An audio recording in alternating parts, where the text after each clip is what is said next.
patients are quite young, patients with rheumatic heart disease. This was a registry of patients with clinical rheumatic heart disease. And we saw that patients were quite young, particularly in middle-income countries, ours. And patients were often in heart failure. Patients had severe valve disease very often. They had multi-valve disease, and they had other causes for morbidity and mortality like infective endocarditis and prior stroke and things like that. So when you see these patients, you feel like we should have prevented these patients from developing such advanced disease. So that is the reason why we feel like we need to screen. So, but if you look at it philosophically, so why do we feel like we need to screen? Even though there is really no evidence to support that we have to screen. So all of us are physicians, we want to do the best that we can. So we believe in what we are doing. And we want to do something rather than not do something, even though we don't know whether what we do will really help or not. But we feel like doing rather than not doing.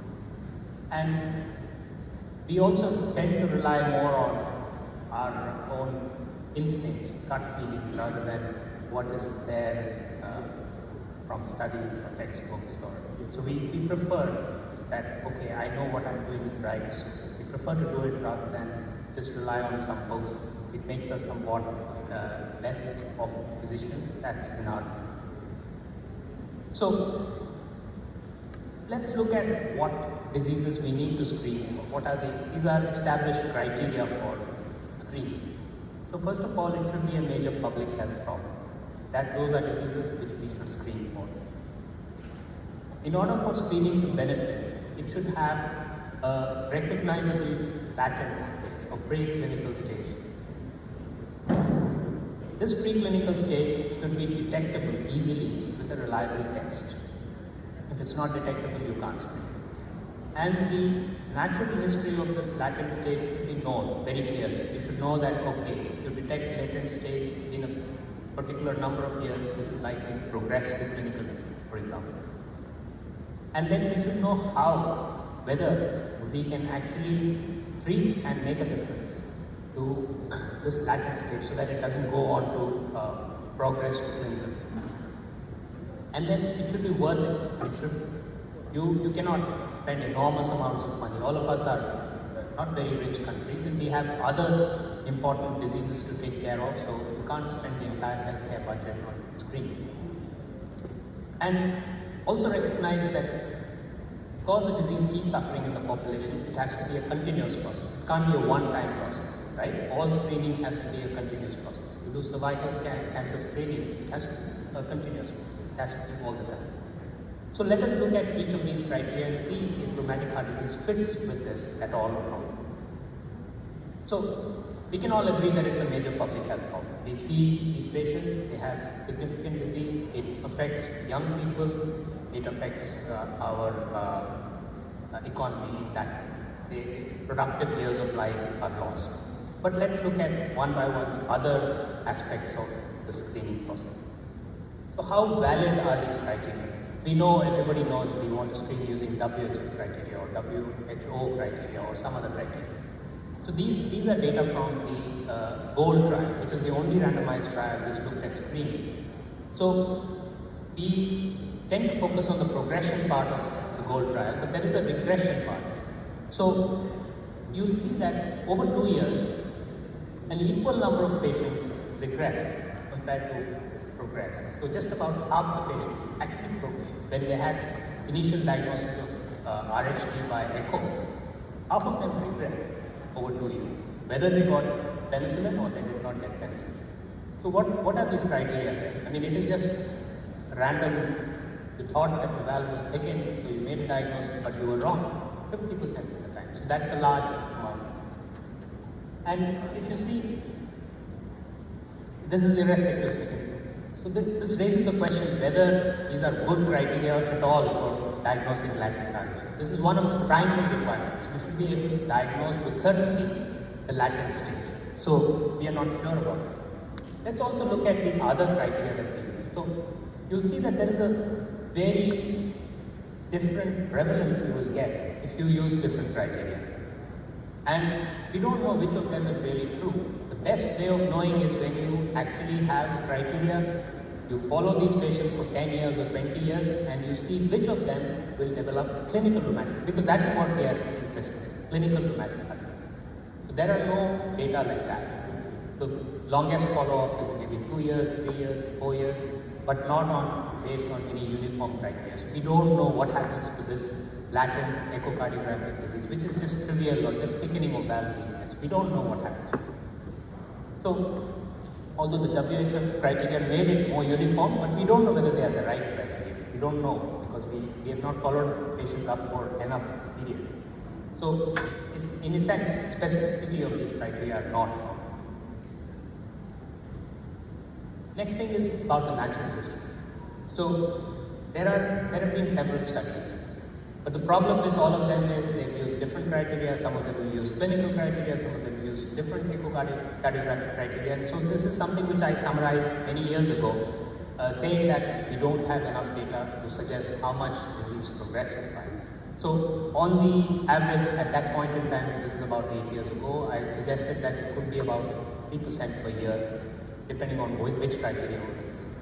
And you will see that none of these studies actually followed patients for a long enough period so that they could assess whether these subclinical criteria actually identify patients who would progress to clinical disease, which is what we are doing. So those data are. Now coming to the treatment part, is there enough evidence for mass screening? So if you do mass screening, you have to treat. So now to look at the gold trial, here this is progression. So, penicillin prophylaxis did reduce the rate of progression at 2 years. But this is echocardiographic progression. 2 years, patients were classified as having borderline or definite rheumatic heart disease at baseline, and then followed up, and repeat echocardiography was assessed by expert readers, and they decided whether disease is progressed or not progressed. So this is only echocardiographic progression. So the problem with the GOLD trial is it was done in Uganda, and you will, so we had to actually train a lot of healthcare workers in many districts in order for them to be able to, first of all, acquire the echocardiograms and then read them. So this required that, so the rate of, the prevalence of echocardiographic disease is just about 8 per 1,000, for example, and that is borderline plus definite according to the WHF criteria. So if you look only at definite, which is just less than 2 per 1,000, so you had to screen a lot of patients to get the 800 patients. So the 800 patients are both borderline and definite, 80% borderline, 20% definite, and it required many months to screen 100,000 kids to get those 800 patients. So that is number one.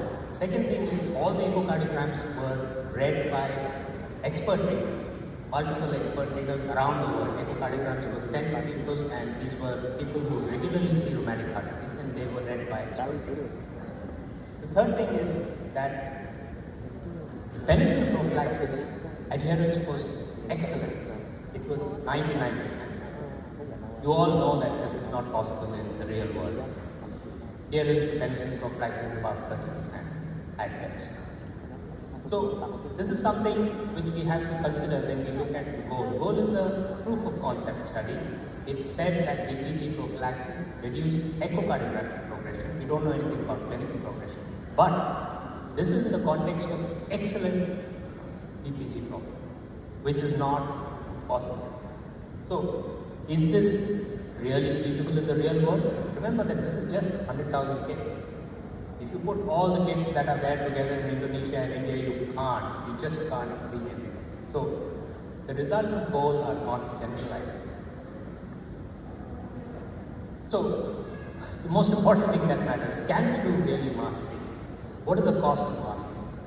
So this is something which I just used for, this is based on the Indian census data, 2011 census data. So if we look at so India's population is now about 1.4 billion, but this is based on the 2011 census data, which is about 1.2 billion. So the 5 to 19 year group, so goal screen 5 to 17 years, so we don't get, I couldn't get that granular data. 5 to 19 is about 30% of the population. It would be similar in Indonesia, I guess. The total number of children that amounts to in my country then would be about 400 million. Now, we calculated direct cost of screening, so based on Indian costs.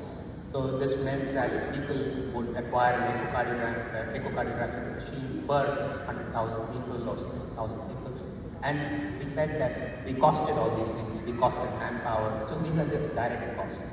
So per patient, per child cost would be 3 to 9 US dollars. This is our estimate. It's a wide estimate, but that's. So if you had to screen all the eligible people, that is 400 million kids, the cost would be about 1.2 to 3.2 billion US dollars.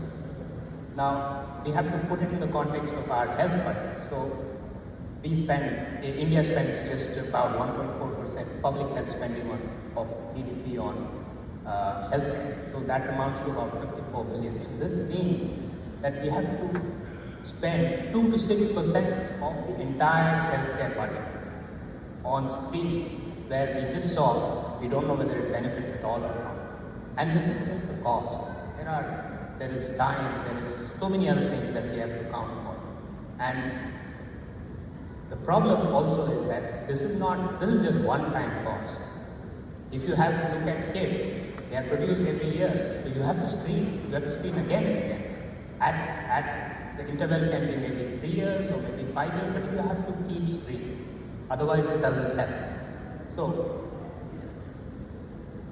do you think it's possible? I did not do the calculation for Indonesia, but I'm sure it is something similar. Because there are so many other priorities, so many other things where we can really make a difference in terms of treatment.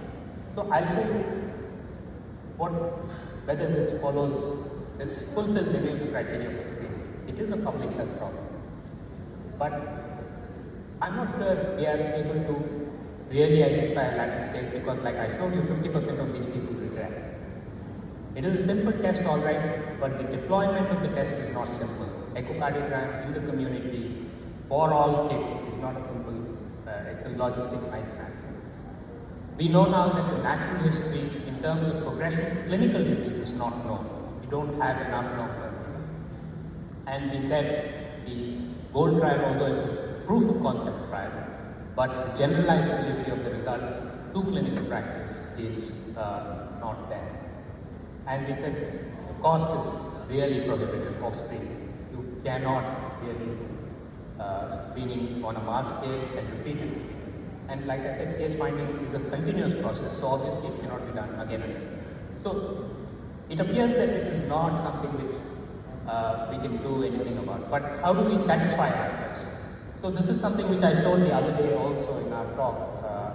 So you see that the rheumatic heart disease in the West actually reduced before anything people could do. So you see, rheumatic heart disease mortality was reducing very, very rapidly, even before the invention of penicillin or sulfonamides or even the classification of the disease organism.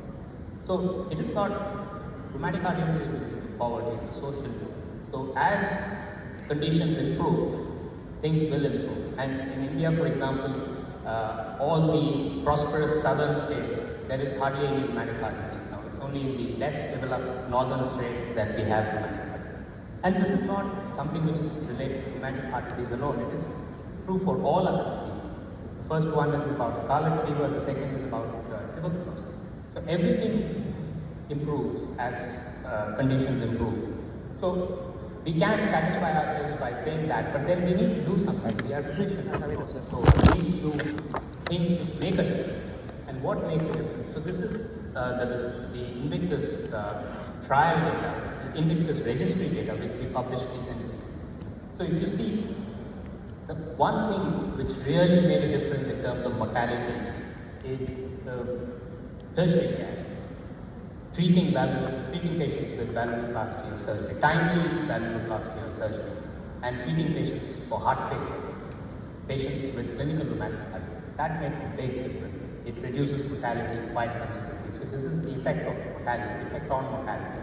So I would like to submit that The reliability of echo criteria for screening is not really established. Although people claim that it's established, we saw why we think it's not established. There is really no evidence at present for use of DPG, whether it does anything to progression to clinical disease or not. It just does something to cardiovascular disease. And the trial data are all based on very unrealistically high levels of BPG adherence, 99%, which is not possible in clinical practice. And mass screening is logistically impossible. It is not possible. India has 700, 800 districts, and even if you assume that each district will be screened by 10 people, 10 groups, it's impossible to do that again and again and again. And mass screening is prohibitively expensive and it cannot be justified based on our health budgets. So, I would submit that focus should be on providing timely treatment for patients with heart disease. People who already have clinical disease. This is what we are here for as physicians. Let's change the focus. And now there are enough data. We've shown both with Invictus, the trial and the registry, that treating these patients makes a big difference in terms of mortality. Thank you, and we've been collaborating. Dr. Fahrurrozi is not here right now, but we have been collaborating, and we wish that we can collaborate more. This is something which I saw in the museum here yesterday. This is a nice syncretism of our cultures, and I think it is time for us not to look up to the West for collaboration, but we should be doing more collaboration among ourselves because we have common diseases, common problems to tackle. So I really hope that we will collaborate more in the future. And thank you. This is the northern part of my country. As sunrise is there. I welcome, I invite you to come. Thank you. Thank you, Professor Ganesan.